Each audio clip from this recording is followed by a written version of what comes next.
আজ আমি ও আমার ফ্যামিলি মোটরসাইকেলে ভ্রমণের উদ্দেশ্যে দুপুরবেলায় রওনা দিয়েছি। গন্তব্য হরিপুর রাজবাড়ি। আমি চাকরি সূত্রে হবিগঞ্জে থাকি।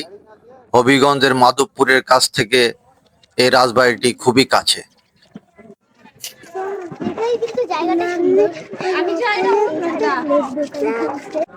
ভিডিওটা শুরু থেকে শেষ পর্যন্ত দেখুন, আশা করছি ভালো লাগবে। না এতদূর কষ্ট করে এসে সফল আশাটা এই দেখো দেখো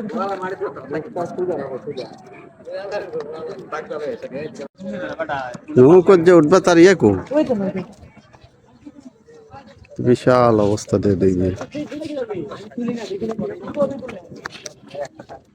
জমিদার বাড়ির সামনে বিশাল বড় একটা নদী। এই নদীর নাম তিতাস নদী। নিচ থেকে ওইটা সব নেওয়া যাবে। বসন্তকাল হয়, নদীতে পানি নাই, কচুরি পানায় ভরা। সবই নেওয়া হবে। আমরা দেরি না করে মূল আকর্ষণ বাড়িতে প্রবেশ করলাম। বাহ, আসলে এই যে জমিদার বাড়ি দাঁড়ি এখানে আমার একটা ছবি দাও দাও। এই বাড়িতে ঢোকার পর আমাদের তো চোখ ছানা বড়া। এত সৌন্দর্য আমাদের সামনে অপেক্ষা করছে, এটা আমরা ভাবতেও পারিনি। এত সুন্দর একটা বাড়ি আমাদের লোকচক্ষুর আড়ালে অবস্থান করছে। এখানে ভ্রমণ না করতে আসলে আমরা বুঝতেই পারতাম না। বিস্ময় নিয়ে ফেরার পরে বাসায় গিয়ে বাড়ি সম্বন্ধে জানার চেষ্টা করলাম।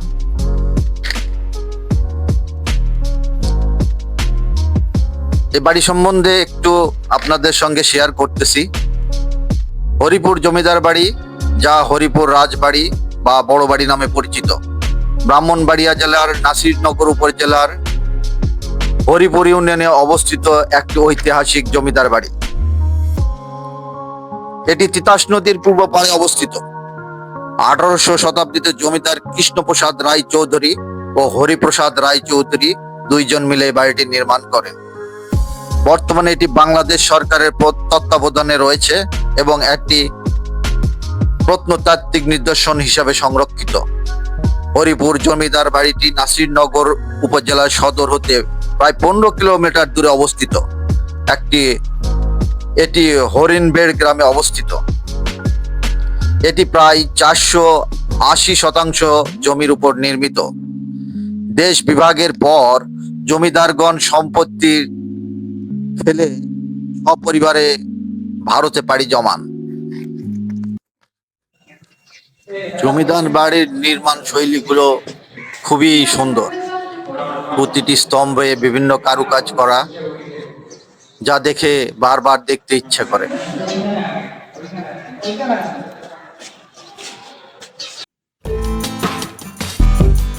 বাড়ির ছাদগুলো রেলের পাত দিয়ে এবং চুন সুড়কি দিয়ে তৈরি। দেখে বোঝা যাচ্ছে খুব মজবুত করে তৈরি করা। এখন আমরা যে রুমে প্রবেশ করেছি, সেই রুমটা দেখে আমাদের খুবই ভালো লাগলো। রুমটার দেয়াল খুবই মসৃণ এবং খুব সুন্দর করে তৈরি করা এবং বিভিন্ন কারুকাজ করা। মনে হয় এটা জমিদারের শয়নকক্ষ ছিল। বাড়িটির প্রতিটি কাজ এবং নির্মাণ শৈলী দেখে মনে হচ্ছিল এটা নিশ্চয়ই কোনো দক্ষ কারিগরের হাতে তৈরি এবং জমিদারটি বড়ই শৌখিন ছিল।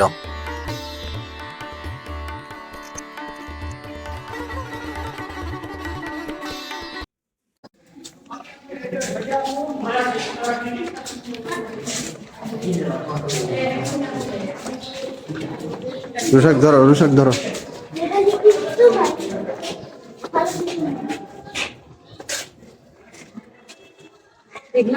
বাড়িটির পিছনের অংশ সংস্কার করছে।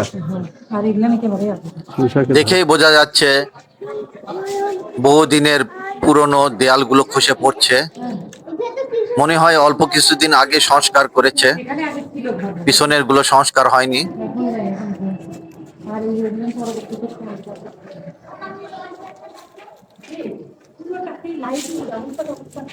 মনে দুরু দুরু ভয় নিয়ে প্রতিটি সংস্কার করতে জায়গায় হবে, আমরা এগিয়ে যাচ্ছিলাম।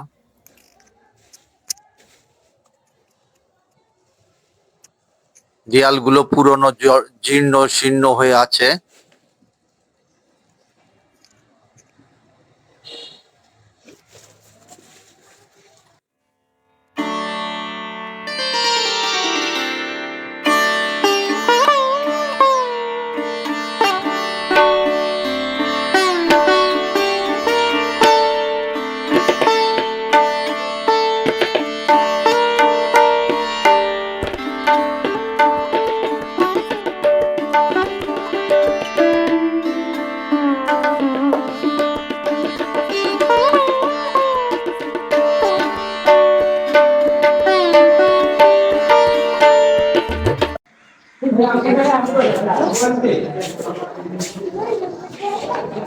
এ বাহ, এটা তো পোড়া বাড়ি, কি আগুন টাগুন ধরে দিছিল নাকি?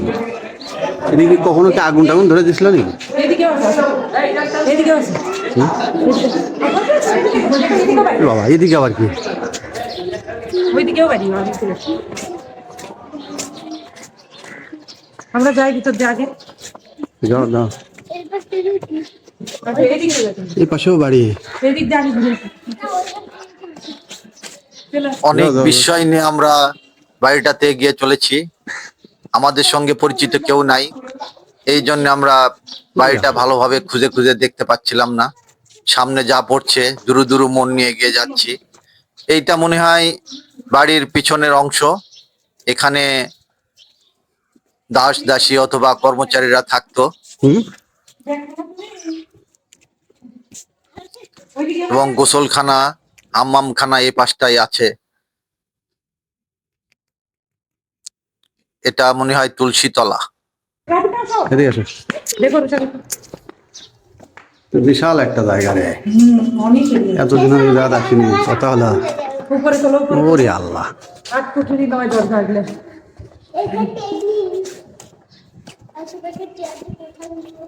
হুম, এ মাঝখানে যাও, যাই পুরোটা নাও। মাঝখানে যাও।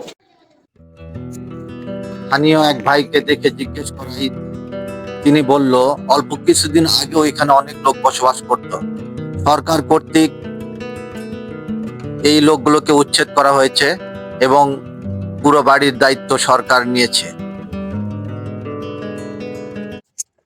চলো বার হওয়া যাবে না? এদিকে আরেকটা আছে। চলো চলো কষ্ট করে আসে। চলো চলো চলো হচ্ছে নিয়ে যাবো।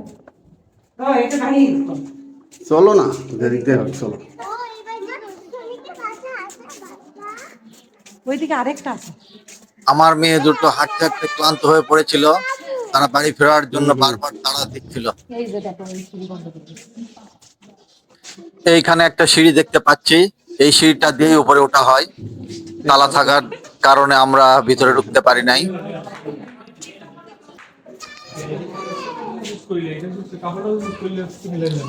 এই যে এখানে আজ একটা নবদম্পতি এসেছে ফটোশুট করার জন্য। নতুন বউয়ের সাজে ফটোগ্রাফি করছে।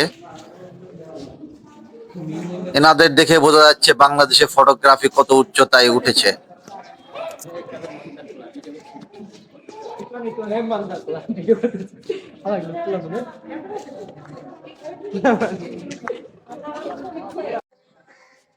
এই পাশে রাজবাড়িতে আরেকটি নববিবাহিত দম্পতি এসেছে, তারা ফটোশুট করতেছে। এই বিয়ের কনেকে দেখে মনে হচ্ছে বাড়িতে নতুন রানী এসেছে, মনে হয় রানী আবার উঠে এসেছে। না থাকে বাড়ি বুড়ি দেখো।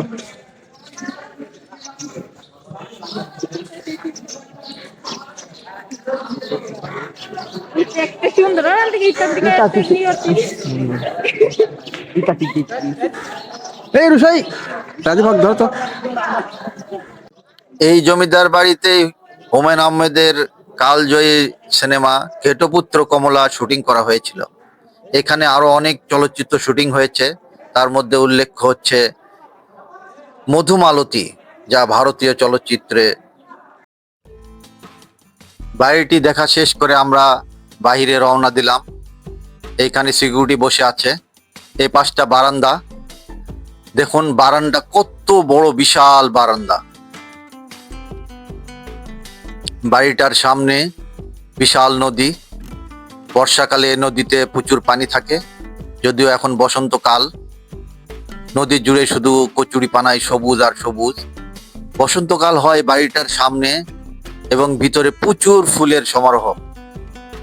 সরকারকে ধন্যবাদ দিতেই হয়, তারা অনেক যত্ন করে এই ফুলগুলো রোপণ করেছে। বাড়িটার দুই পাশে দুইটা মঠ আছে। আমার এই ভিডিওটা যদি ভালো লেগে থাকে প্লিজ একটা লাইক দেবেন ও বেশি বেশি শেয়ার করবেন এবং পরবর্তী ভিডিও এর নোটিফিকেশন পেতে সাবস্ক্রাইব করুন। Please subscribe my channel to get notification for next video. দাদা এই যাও না।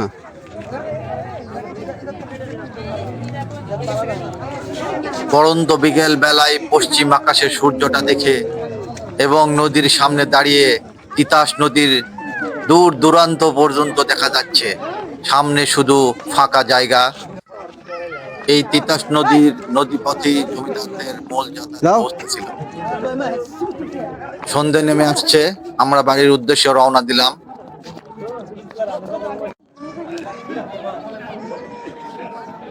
চলো রাজিফা, জোরে চলো।